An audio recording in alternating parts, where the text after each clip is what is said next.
Well, thank you all for coming. We are in for a real treat today. We're going to be hearing from a renowned art and architecture critic whose work you've seen in National Review, First Things, Claremont Review of Books, and others. Should be a real treat. Like I said, this will be the third one in our James Wilson lecture series. We heard last May from the architect Alan Greenberg, last October from the architect Bill Westphal, and now we'll hear from Catesby. So following a long line of distinguished architects and art critics. I'm going to hand it over to Professor Arcus, who will be introducing our speaker. Okay, let's go.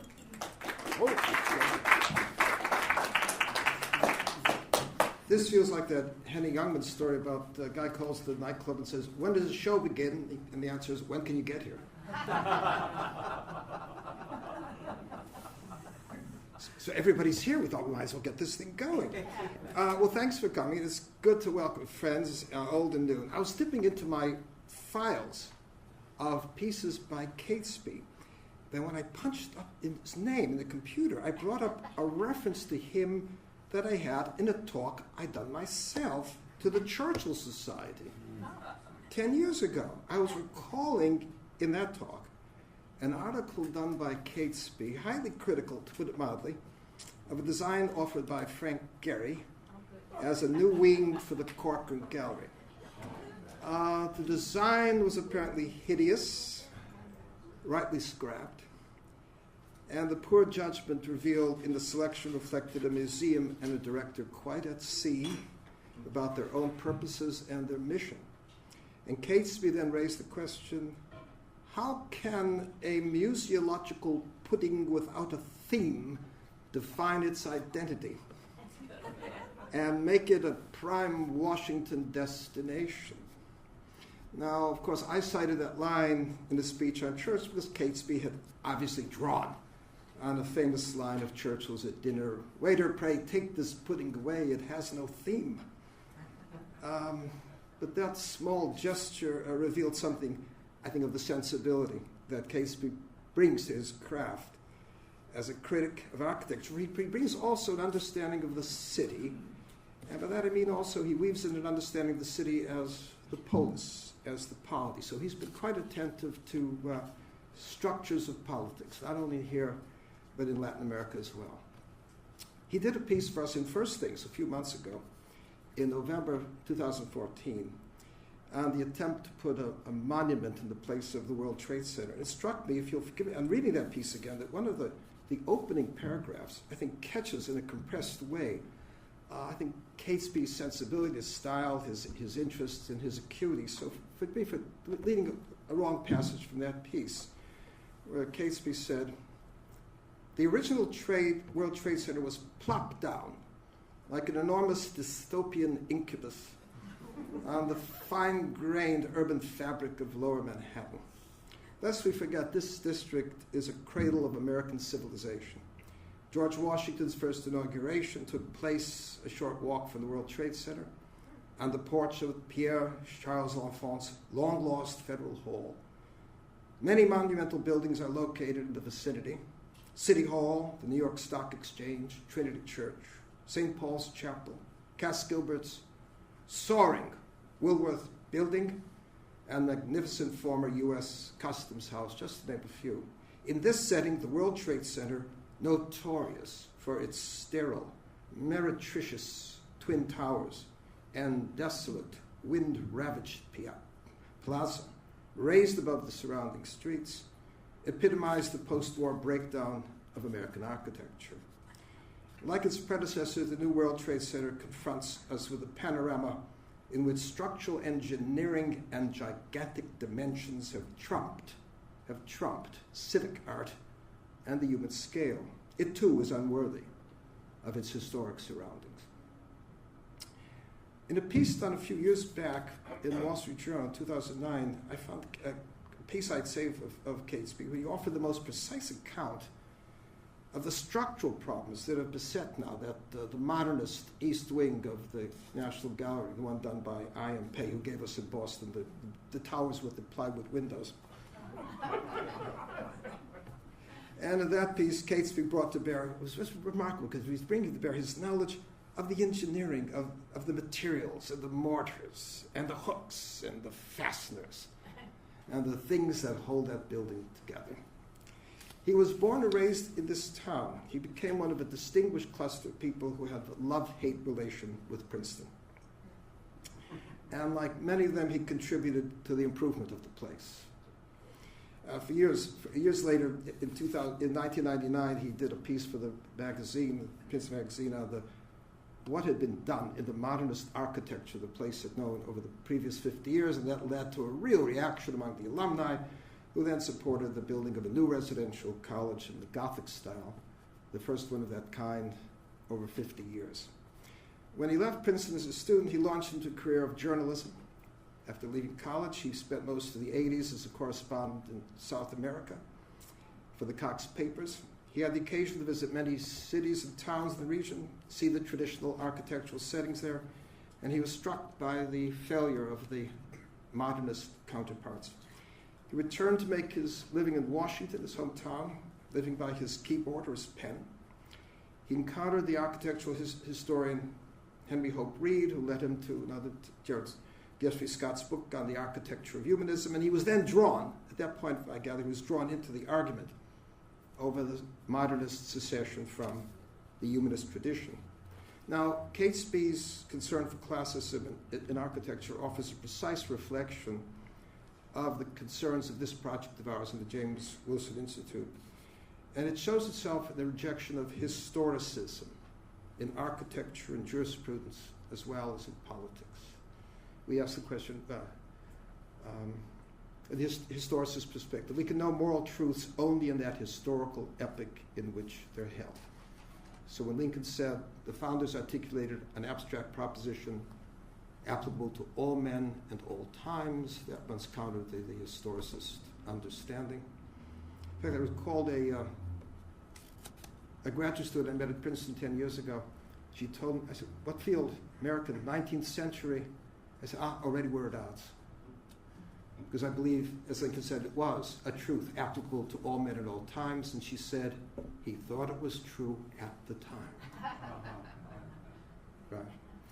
Well, in the same way, and we say, why can't we build buildings from the kind that McKinney and White built? Well, they're buildings of their time. We have to build the buildings of our time. And so Catesby has really represented the perspective that there are certain enduring goods and enduring standards of the good. His piece in the Claremont Review on the sculpture of the Dying Gaul was itself, I thought, a classic here, because he pointed out aspects of the ancient work that far surpassed the techniques and art that would arise in a later period. It's not as though the artistic sense and skill were advancing with the ages. And it was notable, I thought, that the editors of the Claremont Review put the title on his piece of Natural Right and History, which was the title of Leo Strauss's most famous book, representing the problem of historicism and moral relativism, eroding our understanding of the principles of the just and the good. And so with Catesby, we see again how that issue comes into play in art and architecture, but we see it now, I think, with a different lens, with a teacher who teaches us how to see it anew. So would you join me in welcoming Catesby?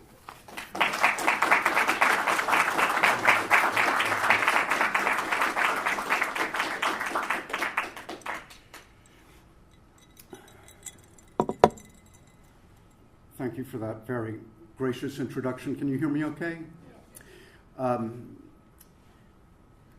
My distinguished neighbor, Hadley, has promised me that I might get to experience one of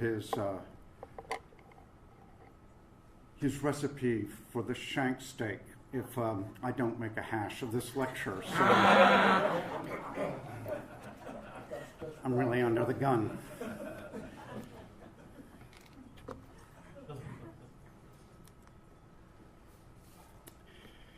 The term Kunstwollen, or will to form, coined by the Viennese art historian Alois Riegel over a century ago, encapsulated the increasing tendency of scholars, critics, and curators to evaluate works of art in period terms, without regard to aesthetic norms or standards of technical competence transcending particular historical contexts.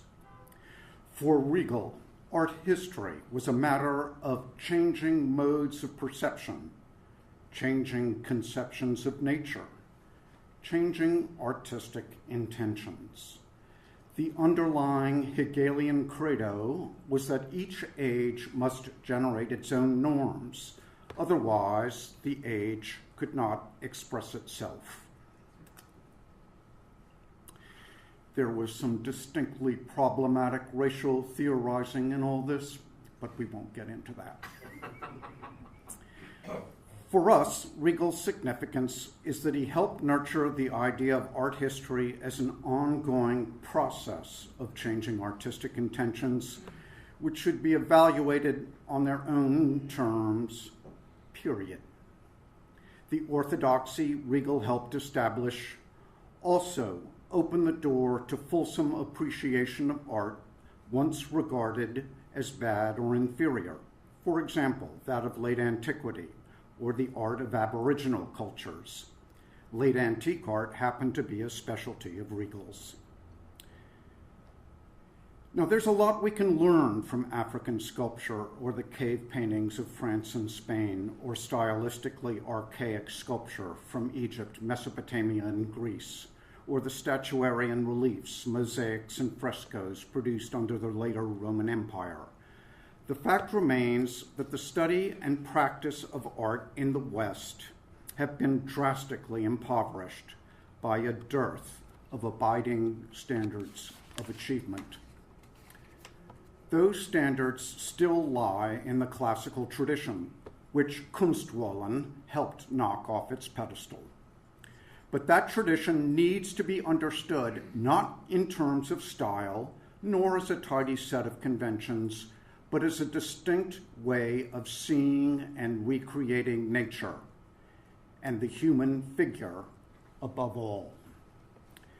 The Dying Gaul, which was exhibited in the National Gallery's West Building Rotunda not long ago, can teach us a good deal about the classical tradition. A superb marble copy of a lost Hellenistic bronze dating to around 200 BC, it portrays a fallen nude warrior in the prime of life, lying on his shield and broken trumpet with a mortal wound in his flank.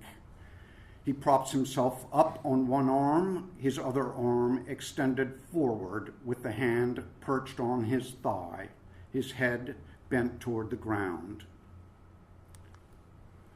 Viewed from any angle, the warrior combines a powerful physical presence with the sublime orchestration of anatomical forms, qualities that heighten the emotional impact of his courageous bearing.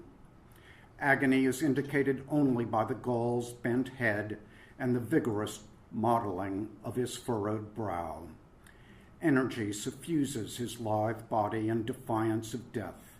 The thrust from his left foot raises part of his rump slightly off the ground. The supporting right arm generates an opposing force, while the left arm, perched on his thigh, accentuates the upper body's slight rotation. Deeply incised folds of flesh at the juncture of pelvis and abdomen also emphasize the abdomen's lateral slide like a tectonic plate along the pelvis. The exquisitely articulated torso becomes the medium through which the contending forces are resolved into a state of equilibrium in tension. The warrior is thus suspended in time and space. Death is a moment away, yet we have no sense of imminent collapse. In fact, this slightly larger than life-size, subtly torsional figure is seemingly poised to unwind into our perceptual space, even as it draws us towards it like a magnet. Photography can hardly capture these paradoxical qualities. The Gaul's limbs are all bent at the knee or elbow, the right leg on the ground with its flexed calf muscle sharply so, and they each form divergent planes. The limbs are like leaves or petals to the torso's stem, and their arrangement makes the figure intensely dimensional. As one moves around the sculpture, limbs and torso frame either space or views of portions of the figure. Continuity of form and contour are central to the Gaul's design. The sculptor wanted forms to terminate as little as possible. The eye thus follows countless trajectories up, down, and around his mesmerizing creation, which was intended to make the warrior more real, more vividly present than the human figure as experienced in nature. The dying Gaul represents the best of Hellenistic humanism in its deeply moving ennoblement of a barbarian adversary. It belongs to a realist genre involving psychological and spatial complexity, but it also perpetuates classical formal techniques developed in the 5th century BC. For example, the muscles flanking the warrior's pelvis are downplayed or subordinated so as to emphasize the unity of the pelvic region as a whole and allow it to hold its own in the torso's design. The treatment of the warrior's back similarly emphasizes the large anatomical units on each side of the spine. This hierarchy of greater and lesser forms makes the figure more legible and more monumental.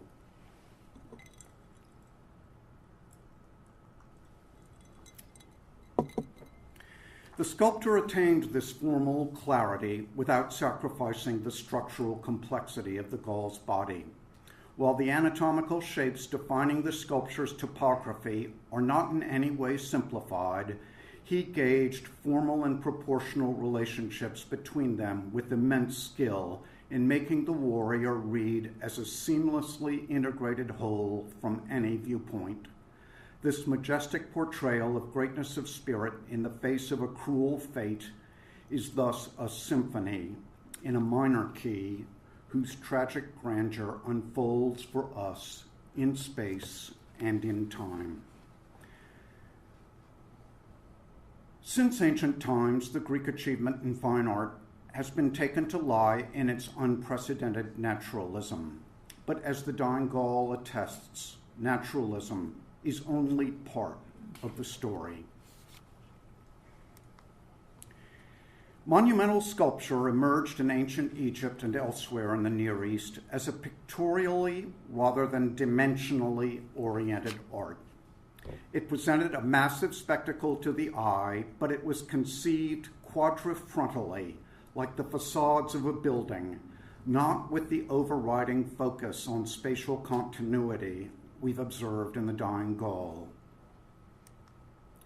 Quadrifrontal orientation could even lead the sculptor to think in terms of discrete pictorial profiles, so that hybrid Assyrian creatures like this one, which dates to the 9th century BC, are equipped with 5 legs instead of 4.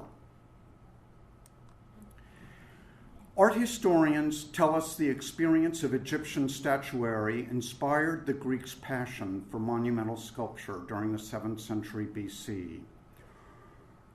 Early on, archaic Greek sculptors produced curious renditions of the figure, like this larger-than-life-size funerary monument to a young Attic nobleman that resides in the Metropolitan Museum.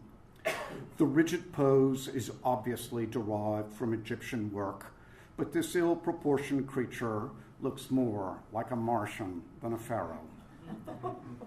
Nevertheless, the sculptor's pictorial orientation is evident in his reliance on schematic linear patternizations, starting with the eyes, mouth, ears, and hair, which are akin to the patternized forms on this Assyrian figure. An archaic maiden from the Acropolis, with her patternized drapery arrayed on the frontal plane, is later and noticeably more lifelike than our Attic noblemen. But it was the structure of the male nude especially that the Greek sculptors articulated with ever-increasing realism while remaining shackled to a pictorial conception of the figure and a quadrifrontal schematic mode of representation. But over a longer term, spanning perhaps 200 years, the human figure in Greek sculpture evolved from that crudely stylized youth in the Metropolitan Museum to the spatially continuous, emphatically dimensional and non-pictorial entity that leads the spectator from one view to the next, as with this majestic reclining figure representing the Ilissus River in Athens from the Parthenon's west pediment. The dying Gaul, in turn, was created more than 200 years after the Ilissus, but there is an intimate formal kinship between the two. The Ilissus testifies to a revolutionary breakthrough, and again, a breakthrough that went much deeper than mere lifelikeness. How did it occur? The Egyptians probably were not conscious of the fact that we humans view the world pictorially. In other words, the lens of the human eye focuses reflected light from the world around us onto the optic movie screen that is the retina. Gradations from light to shade and diminution in perspective allow the flat images that appear on that movie screen to serve as two-dimensional pictorial reflections of three-dimensional reality. Photography, of course, mimics the way we see our world. Over time, Greek sculptors grasped the fact that the pictorial mechanism of human vision was impeding their quest for a fully lifelike representation of the figure. They somehow internalized, as no artists had ever done before, the distinction between what we see and what is. They struggled for generations to override the pictorial constraints of human vision, hence the intensified sense of reality, of presence, the human figure in the best Greek sculpture conveys. As the distinguished historian Rice Carpenter observed, this revolutionary breakthrough did not occur in isolation. It involved a sort of feedback loop between the development of the Greek sculptural canon and the Greek architectural canon. The classical architectural orders were originally conceived as articulating the support of massive weight in pictorial terms. To put it another way, the mere silhouette of the U.S. Treasury Building's fine Ionic colonnade on 15th Street articulates a structural equation, the gravitational equilibrium between the column and the entablature it supports. And of course, it does so in an anthropomorphic way, leading us to register that structural equation in terms of our own embodied state.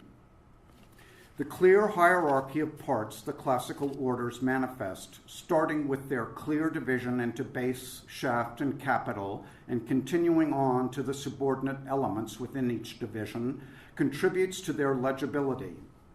Such clear structural delineation carried over to sculpture, head, torso, and limbs with their respective components just as clearly subordinated. We've already noted this feature in the dying Gaul. We also encounter it in the famous caryatids of the Erechtheium on the Athenian Acropolis, which date to the classical period but hew closely to archaic precedent. The caryatids encapsulate the historic interaction between sculpture and architecture, and as with the orders, their structural clarity enables them to read well from a distance. In classical sculpture, and what I'm saying of classical sculpture applies to Hellenistic work, the linear, pictorially oriented patterns we observed in archaic figures evolved into an infinitely more complex interplay between the forms comprising the figure. The head of the fallen combatant in a Parthenon relief makes this principle clearer precisely because the face is missing. We can observe that the geometry of the shoulder and pectoral muscles relates to and indeed derives from the shape of the head.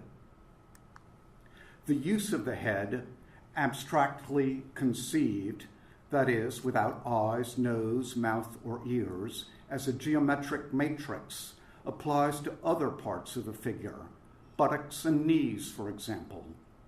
The gifted Baltimore sculptor Brad Parker calls this technique shape orientation.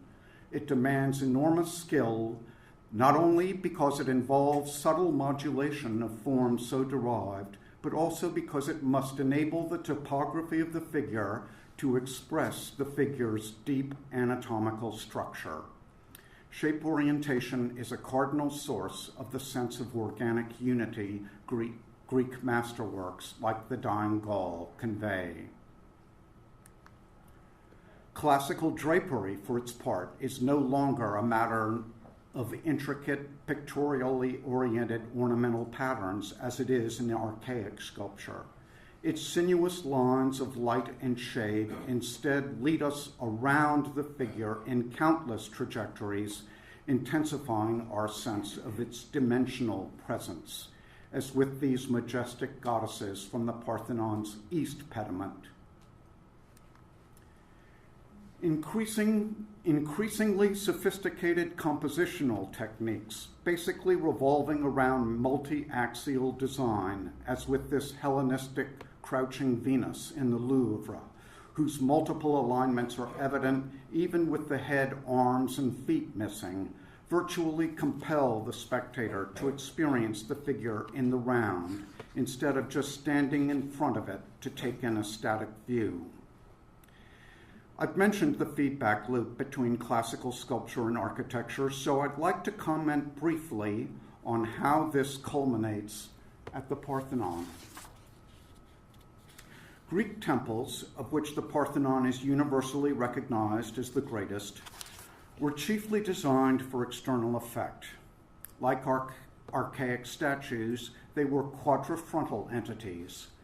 The Parthenon, however, was situated on the Acropolis in a way that emphasized oblique rather than frontal views, allowing it to read more spatially. Architectural adjustments for optical effect employed on earlier Doric temples were applied with greater subtlety in this instance. There were many such adjustments. But to cite just a couple, the slight doming of the Parthenon's floor was accompanied by the rise of its entablature toward the middle on all four sides, and the very slight inward tilt of its colonnades and walls, actually a diagonal tilt of a little over 2 inches in the case of the corner columns. The almost imperceptible swell or entasis in the shafts of the Parthenon's columns, amounting to 3/8 of an inch on shafts 34 feet tall, conveyed a sense of organic life, while the resulting column profiles discouraged the eye from a simplistic upward movement. While the Parthenon, like the Dying Gaul, but at a much larger scale, acts with magnetic force on its environment, its column's inward tilt generates a tension, a countervailing outward thrust. One art historian thus compared this temple to a crouching lion ready to pounce. This ambivalent dynamic, even if it registers at the subconscious level, further removes the Parthenon from the realm of commonplace experience and instills in the sensitive viewer a state of heightened awareness that the sculptural decoration, itself unsurpassed in Western art, could only reinforce. Such states of intensified consciousness are, of course, conducive to reverence and even awe. The Parthenon thus serves to underscore the fact that in classical architecture, as in sculpture, monumentality manifests itself in the vividly dimensional presentation of structure in anthropomorphic terms. By dimensional, I mean that the artifact doesn't just occupy space in a static sense, it acts on its environment, turning it into a kind of aesthetic force field. This is not the whole story of classical monumentality, but it is the main story. Classical monumentality, moreover, is a relational monumentality, grounded in the geometric and proportional relationships in the human body. It revolves around the interplay between lesser and greater parts, the forms they comprise, and the sculptural or architectural work as a whole. Classical monumentality and monumentality in the humanistic architectural styles that derive from the classical, Romanesque, Gothic, and so on, is thus a monumentality of scale. The pyramids, on the other hand, present us with a monumentality of sheer magnitude.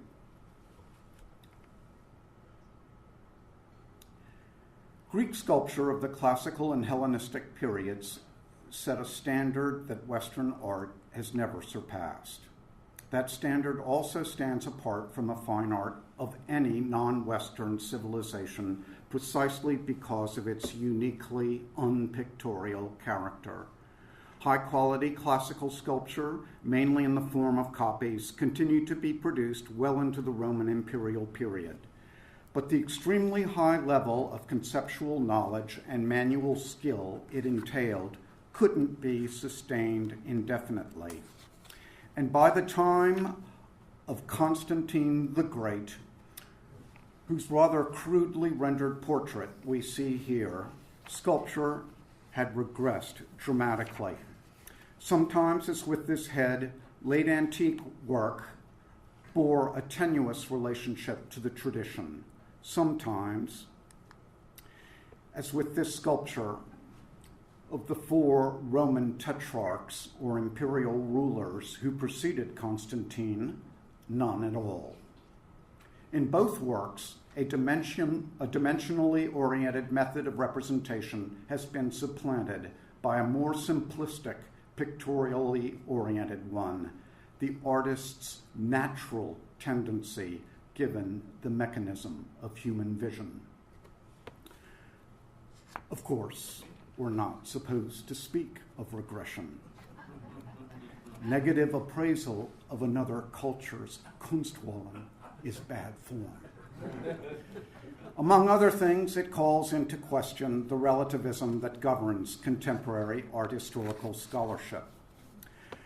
What the relativist credo misses is that it can be very instructive to gauge a work of art by an abiding standard in order to better appreciate it on its own terms.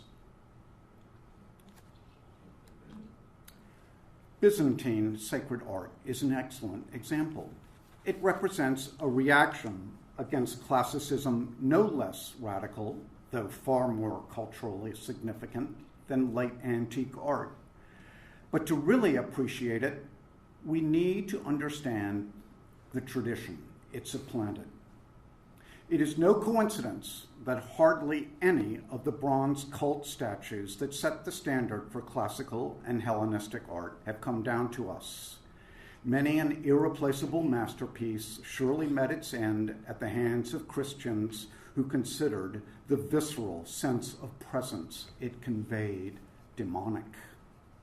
Not surprisingly, sculpture in the round found no place in Byzantine sacred art, whose definitive creation is antique sculpture's pictorial and spiritual antithesis, the icon, the schematic, frontally posed image of Christ, virgin, or saint, rendered in mosaic, fresco, or tempera, and set off against a lustrous, often golden background. Far from projecting majestically or demonically into the viewer's perceptual world like a classical statue, the icon beckons from a heavenly sphere beyond space and time.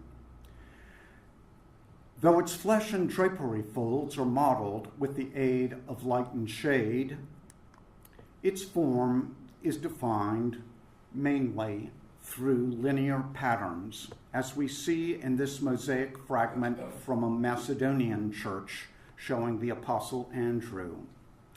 His drapery is elaborately designed to give us a volumetric sense of the body underneath, a vestigial classical trait that accompanies the saint's decidedly unclassical anatomical construction. Byzantine sacred art betrays less stylistic variety than we encounter in late antique work.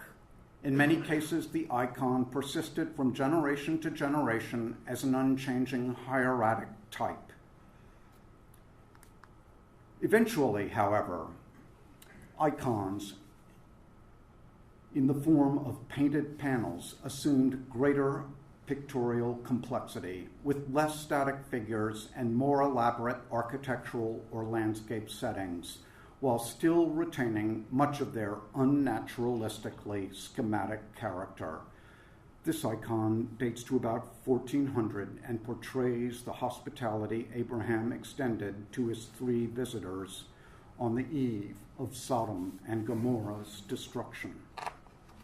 In the West, the art of panel painting had largely disappeared after the fall of the Roman Empire, while formerly unsophisticated sculpture was profusely employed in the decoration of churches from the Romanesque period onward. The sculpture from Verona portraying the Madonna and Child with 2 angels actually dates to the early 14th century, but still bears a formal kinship to the 4 tetrarchs carved 1,000 years earlier. Increasing commercial and cultural interaction with Byzantium led to panel painting's resurgence in Italy. Byzantine sacred art thus set the stage for masters like Cimabue, Giotto, and Duccio, providing a conceptual framework which their successors progressively modified by incorporating more realistic modeling and perspective into their method. A parallel development in sculpture, but in this case with no Byzantine influence, led to Donatello's refined, classically influenced medieval realism. This St. George is a bronze copy of his marble original. But again, as in classical antiquity, there was a conceptual breakthrough, manifest in the best work of Florentine sculptors from the second half of the 15th century. In his mature work, the greatest Renaissance artist of all, and arguably the greatest Christian artist of all, wholly eschewed the pictorial orientation which the medieval art of both Eastern and Western Christendom had bequeathed to the Renaissance. Study of the Belvedere torso, a Hellenistic masterwork, inspired the male nudes or ignudi arrayed on Michelangelo's Sistine Chapel ceiling. Along with his sculptural masterworks, such as his majestic Medici Chapel figures at San Lorenzo in Florence, that vast mural resulted from a direct re-engagement with antique principles of form. That was the great Renaissance breakthrough. Perhaps no work expresses the structural essence of the classical tradition more cogently than Michelangelo's study for the Libyan Sibyl on the Sistine Chapel ceiling. These principles, then, were not only relevant to sculpture, nor were they narrowly prescriptive. They informed the work of artists as divergent in style and sensibility as Rubens and his school, and Caravaggio and his. So there is a vital continuity between the great works of antiquity and the modern age that dawned with the Renaissance. It is this continuity which art exhibitions too often fail to emphasize, mainly because our curators habitually relegate art to period pigeonholes. For example, in the same National Gallery rotunda where the Dying Gaul was displayed, a bronze Mercury derived from Giambologna's original of about 1580 crowns a magnificent fountain. The nude, helmeted god dashes across space, his left foot poised on the sculpted breath emanating from the head of a puto. The god's supple musculature is modeled so that the eye dances around this serpentine figure. He points upward with his raised right hand while bearing his caduceus, or snake-entwined staff, in his left arm. This arm, somewhat pulled back from the torso, generates a subtle twist in the figure that is counteracted by the turn of the head in the opposite direction. The bent right leg and arms, and even the extended forefinger and thumb of the raised hand, generate divergent planes that, along with its torsional dynamic, reinforce the dimensionality of the slightly less than life-size sculpture and allow it to expand into the enveloping space. This Mercury belongs to a more stylized genre than the Dying Gaul, as befits a deity, but the two works share crucial traits, which is not surprising insofar as the Flemish-born Giambologna migrated to Florence and was deeply influenced by both Hellenistic sculpture and Michelangelo, who instructed him to focus on the human figure's inner structure rather than surface detail. But it is doubtful one National Gallery visitor in 1,000 who saw the Dying Gaul noticed the very significant kinship between these two works. During the Renaissance and Baroque periods, what we might call the high-end classicism of Michelangelo, Raphael, Leonardo, and their successors, the classicism that involves the complex formal concepts we've been exploring, always coexisted with more pictorially oriented modes, some of which might not be considered classical at all, as with Vermeer's exquisitely refined optical records. In his sculptural decoration of the Cornaro Chapel in Santa Maria della Vittoria in Rome, Bernini operated not merely in pictorial, but overtly scenographic mode, a mode quite far removed from classical norms. In the chapel's dramatically top-lit apse, gilt sun rays form the backdrop to his Saint Teresa in ecstasy, with the smiling angel standing at her side, poised to pierce her heart with an arrow.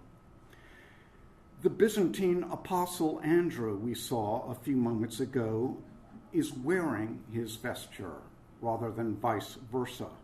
But St. Teresa's body is simply submerged in a theatrical pile of drapery that takes on a life of its own apart from the form underneath, with the deep folds creating spectacular chiaroscuro effects.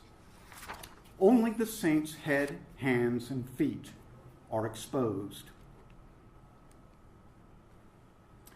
Bernini's design makes of the chapel apse a magnificent stage, while members of the Cornaro family, situated in what cannot fail to suggest box seats on each side of the sanctuary, observe the spectacle below or converse among themselves. Had he been alive to see it, I strongly suspect Michelangelo would have walked out of this show in utter disgust. I also suspect many in this audience would have a very different reaction. The point is that the classical norms I've described are an essential point of reference in assessing Bernini's design.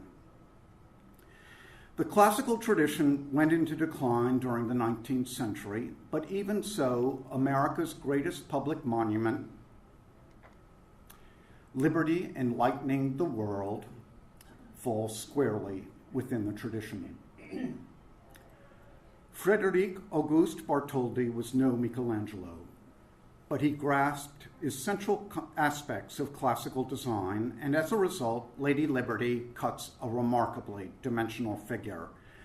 To achieve that effect, Bartholdi took his main cues from Greek sculpture of the classical period, starting with the frontally oriented pose with the trailing right leg and raised heel. The folds of drapery girding Liberty's body, on the other hand, lead the viewer around the figure and create a spiraling dynamic that culminates resoundingly in the raised arm bearing the torch aloft. The torch, moreover, is astutely counterbalanced by the book Liberty clasps at her left side. As with its Greek prototypes, there is also a dynamic ambivalence to Liberty's pose. It is not clear whether she has come to a halt or is moving forward. There are numerous Greek female figures which are heavily draped, but Bartholdi perhaps went beyond ancient precedent. Given the limited torsion in the figure, he was less concerned with preserving feminine modesty than increasing Liberty's bulk, especially on her flanks, the portion of the figure most vulnerable to visual decimation against the vast backdrop of New York Harbor.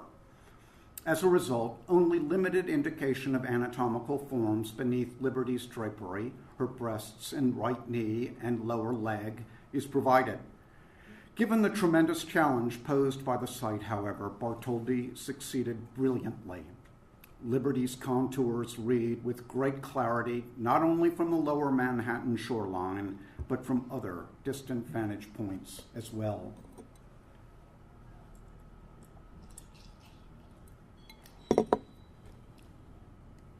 Pound for pound, however, our greatest monument is Jean-Antoine Houdon's life-size George Washington in the Virginia Capitol in Richmond. Houdon, one of the last classical masters, had a comprehensive understanding of anatomical structure. The clothes on this life-size portrait statue resemble a membrane beneath which the informing body is readily legible, in extreme contrast to the St. Teresa. The border of Washington's open coat is employed, much as classical drapery would be, to intensify the statue's spatial presence. That border guides the eye from the back of his legs, up his right side, along his chest, and around the back of his neck. The shapes comprising this figure are articulated with great precision and likewise make its presence register more vividly. Houdon's composition is multi-axial, with a subtle and utterly artificial tension generated by the turn of Washington's head and left leg and the rotation of his torso toward the right arm clasping the walking stick. Washington seems poised not to pounce like the Leonine Parthenon, but to unwind into his environment like the dying Gaul. Houdon's powerfully dimensional statue thus dominates the large rotunda space in which it is situated. So we have a polarity within Western art between dimensionally oriented classicism and more pictorially oriented styles for which the classical tradition might serve as a point of reference or not. But classicism in fine art, as I have described it, is virtually extinct. Apart from intellectual and cultural sea changes during the 18th and 19th centuries, one technological innovation contributed very generously to its eclipse. This was the photograph, a mechanically generated optical record of the visual world in which that world was reproduced in gradations of light and shade, with color eventually supplementing the record. The putative guardians of tradition in the academic camp, having welcomed photography after its invention in Paris in 1839, abetted the human figure's transformation from a thing in itself, of immense geometric complexity into an increasingly simplistic pictorial byproduct of light and shade. This mythical scene by the celebrated academician Jérôme, Thomas Aiken's revered maître, thus exudes a distinctly photographic aura. Modernists eventually concluded that since photography had nature covered, which of course it doesn't, classical standards of competence in the representation of nature were simply irrelevant. Certainly, such standards could not be permitted to undermine modernity's or the modernist artist's self-esteem by the time Picasso burst onto the scene after the turn of the last century. Regal's Hegelian Kunstwollen soon found its mythopoeic counterpart in a Nietzschean will to form that exalted the Promethean genius who forged a radically new art amidst the shattered remnants of tradition. Picasso thus became the object of a Nietzschean personality cult that endures to this day, while reaping enormous benefit from the relativist revision of art history by Regal and his successors. That revision opened the door to highbrow appreciation of Picasso's sundry evocations of the primitive. The impetuous Spaniard would surely have found more inspiration in that rather crude portrait of Constantine than a far more skillful portrait by a Hellenistic master or by a modern master like Houdon. We have dire need of a pedagogy, both art historical and strictly artistic, divorced from that romantic shibboleth, Kunstwollen. We need a pedagogy capable of situating the Byzantines' very significant artistic achievement in its proper relation to the classical achievements that preceded it and followed it. We need a pedagogy that enables us to see through the vulgar personality cults that have emanated from celebrity artistes, ranging from Picasso to, heaven help us, Frank Gehry. Finally, we need a pedagogy that challenges pupils to understand an elementary truth that has sailed right by the privileged guardians of our cultural anomie. That classicism really does not conjugate as a style, but rather as a distinct way of seeing nature and the human figure above all, that has manifested itself in a variety of genres, some of which, like landscape, have gone unmentioned in this lecture, over a very long period of time, immeasurably enriching humanity's cultural patrimony. We need a pedagogy that recognizes that to speak of classical exceptionalism is to speak of exceptionalism with regard not only to the art of other cultures, but to the art of Western civilization itself. Properly understood, classical discipline involves a grasp of form that is unnatural in terms of the way we are hardwired to see the world, and that is therefore particularly conducive to representing nature in a way that transcends our ordinary experience of the world. This doesn't mean human modes of perception are irrelevant to classical representation. Nothing could be further from the truth. The point is that the classical standard has its origins in the Greeks' abiding awareness that what we see and what is are two different things. It originates, in other words, in reality. No one comprehended more deeply the miracle of the mere occupation of space by the animated volume that is man than the Greek sculptor. The dying Gaul captures, about as well as a work of art can, man's identity as understood from Genesis to Goethe as the point of intersection between the realms of matter and spirit. Thank you.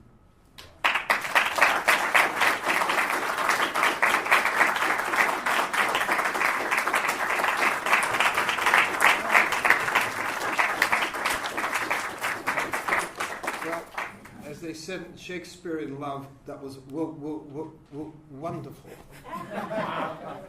Actually, we should offer a DVD for anybody who makes a contribution to the Wilson Center. Would you take some questions? Sure. Let me take the privilege of opening it. Speak loud so these deaf ears can hear you. Okay, you can hear it from here. The question is, David, I'm going to put the first question. I'm going to take it. The question is, how do you account for how it happened?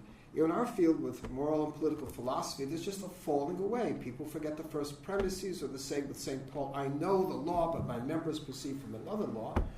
But Hilton Kramer gave a marvelous lecture for us at Amherst years ago, in which he recalled that Delacroix, That's who? Delacroix, yeah. when stuck with a problem, would go to the Louvre, and he'd treat the Louvre as a great reference library. See, one of the other masters must have faced the problem, and how did he solve it? So wouldn't you think that people working in this field would be interested in what the best techniques that were available before? How would you count how it would just fall away or disappear? Well, the question of use of precedent is a tricky one. Microphone. Use the mic. And I'm sorry. The question of use of precedent is a tricky one, and I would not call Delacroix a first-class draftsman by any stretch of the imagination. I think that his romantic sensibility was actually leading him away from the kind of rigor I'm describing in this lecture. And what you find but the influence precedent would have on him is at a completely different level from what it would have on Picasso. Picasso used classical art, old master pictures, as points of departure in purely pictorial terms. He used them as sort of graphic springboards, and without really engaging the content. There's this myth that he mastered classical drawing technique, which is simply untrue. He was, I think, unusually talented, but he never really learned to draw in the classical manner, probably because, for starters, classical training was unavailable to him. But he got a lot of mileage out of old master works that gave him pictorial ideas. No question of a formal re-engagement with the great tradition. And that was out of the question. With Delacroix, it's a more subtle thing. And the way you work off tradition just varies from case to case. It's very complicated. Okay, let's take some other questions. David, you have to know what's throw it up. Thank you. Just so brilliant. Thank you. One of the criticisms of Strauss is that he successfully brought to the fore the truths of classical philosophy and then jumped to early modern times. And to him, the medieval philosophers in the medieval times were just a passing something to ignore. I noticed there's not much medieval art in your development here. Was that simply a design mistake, or did it? Why did the shoot? Well, And Giotto and the others.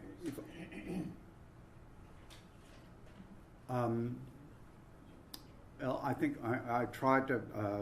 I guess I tried to make that clear that I don't think Giotto really engaged the classical tradition at all. His point of departure is Byzantine panel painting, which really has no classical orientation in a formal sense. And what's happening with the painters of the 14th and early 15th centuries is that they're trying to make their work more lifelike without really understanding what makes the classical tradition tick. But they're always rowing in the right direction. I mean, when you get to somebody like Masaccio, there's an increasing awareness of what the classical tradition is about, and it progresses from generation to generation. And then you get to this breakthrough in the mature work of Verrocchio, for example. There's a little portrait head in the National Gallery from about 1453 by Desiderio da Settignano. Real breakthrough piece. It's just exquisite. It's a head of a little boy. And, it's the work by a guy like Desiderio, it's very uneven. They're breakthrough pieces. They're pieces that really don't click on the classical cylinders. So, to answer your question, I just don't think of Giotto as classical. But he's a link in a chain that does eventually lead to a re-engagement with the tradition, a full re-engagement. Milton. Yeah, I guess this is following up on Professor Artis's trajectory. And what happened between the Hellenistic and the early Roman work and Constantine? How did they drop the ball? I don't know, and I think there's probably I don't want to sound like Riggle, but there is more involvement by non-Greek artists in Roman imperial art. You're seeing that as early as the Arch of Septimius Severus in 207 AD, where some of the larger figures, like the Winged Victories, are classical, but then you have these serpentine arrays of troops and that are just totally unrelated to the classical tradition. I do think it's a matter of this non-classical work being done by non-Greek sculptors. I think that's part of a contributing factor. But I don't know the history. I really don't. There's a sociological element to it. I just don't know, and I don't know if it's been covered. Howard. Catesby, give us a brief business plan on developing the new pedagogy for classicism. The new pedagogy for classicism. The new what? A business plan. For what? The new pedagogy of classicism.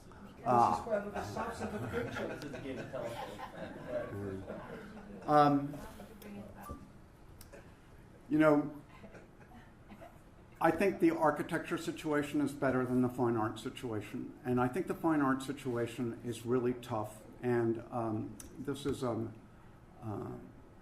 unusual opportunity to talk with highly educated laymen. Do you mind if I read a very brief email I got from a well-known artist in New York who's very successful educator, has a top-tier gallery, and I can't mention his name, but it concerns photography. And I'm very concerned about photography's influence both on painting and sculpture. And here's what he says. I am increasingly sure that photography is the enormous issue we face as we try to wrestle with the disaster of the last 150 years of painting and the near impossibility of putting together a new traditional art culture. I never see anyone write about the issue except to say photos are great and that the old masters would have used them if they had them, or that they in fact used equivalent devices. And it is impossible to develop any public conversation about the problem of photography's relationship to traditional revival painting, because the vast majority of the practitioners in the field use photos. The dealers try to gag any conversation as they fear it will delegitimate most of their merchandise, and most modern people like the flat photo-y look it gives to ostensibly traditional art. I feel like the art culture I want to help to build and have been working on for over 25 years will only begin to prosper when a separation from photography can be made very clear to the artists, the patrons, and the public. And now, another friend who teaches at a very reputable art school and is himself a superb draftsman, one of the most talented of the contemporary classicists. He instructed his pupils to read Roger Scruton's essay explaining why photography is not an art, and he had a borderline rebellion in the classroom. The students were just furious because what they want to do is produce touched-up renditions of the pictures they take with their smartphones. And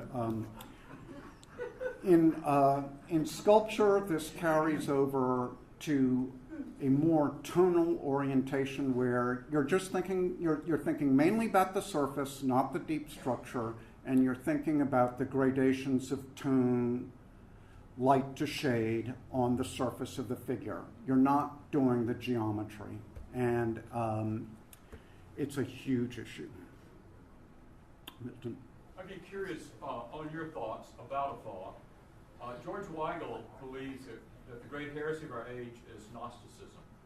And when you read these kind of convoluted, crazy, so-called ratiolations of the modernists trying to explain their work, and if you try to poke at it, they get really upset with you, like, you are transgressing some sort of holy writ.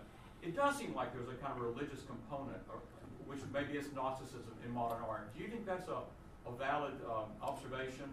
Well, I think when you overthrow something, you need to replace it with something. And I mean, I think there's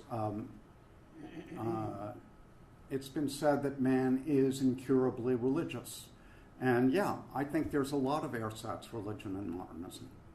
And I think the Gnostic paradigm is quite relevant. Okay, how about this thing? One more. Mike? Excellent presentation, thank you. So I'd like to understand the bridge between political theory and the art that you're talking about. So a classical conservative would accept human's nature and as imperfect and unchanging, human nature.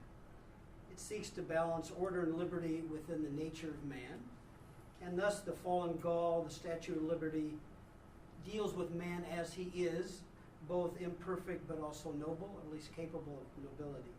Does modern art reject man's nature through men like Picasso, who use cubism to, in effect, dissemble man's nature, and people like John Gehry, who remove all connection to past order and form with his design chaos? John who? Gehry. Frank Gehry. Frank Gehry. Sorry, Frank Gehry. Doesn't matter. Brother of John.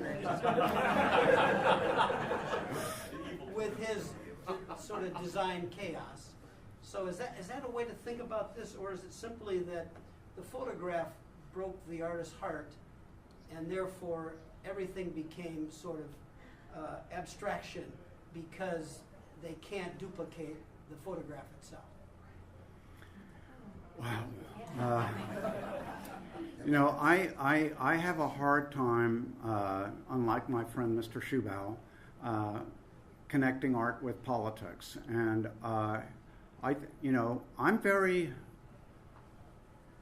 think my role, my humble role, is just to focus on the formal issues and hope that the powers that be, or at least someone in power, get the message. And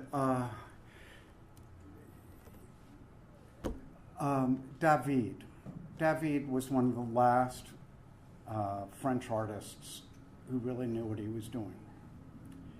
He produced a superb portrait of Marat, proto-Bolshevik rabble-rouser. He produced a superb portrait of Napoleon, proto-fascist megalomaniac. I mean,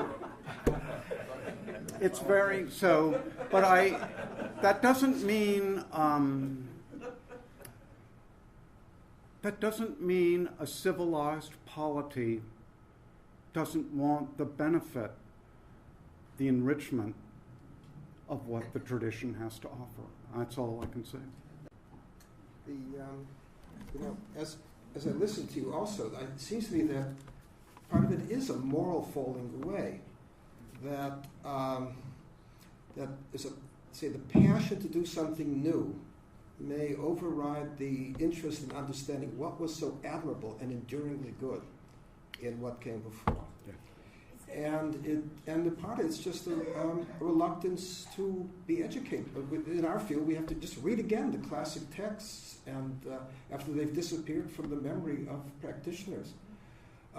Milt gave me an interesting piece about in which it was recalled that Houdin gave up some lucrative contracts in order to come personally to the States in order to do that sculpture of Washington. I think Jefferson induced him to do it, but under this condition, he'll do it for nothing, but we had to put up $10,000 worth of insurance in case he died on the high seas. As for the support of his family. And in that, there may be a classic lesson for us all. Thanks so much, Casey. Thank you. Wonderful.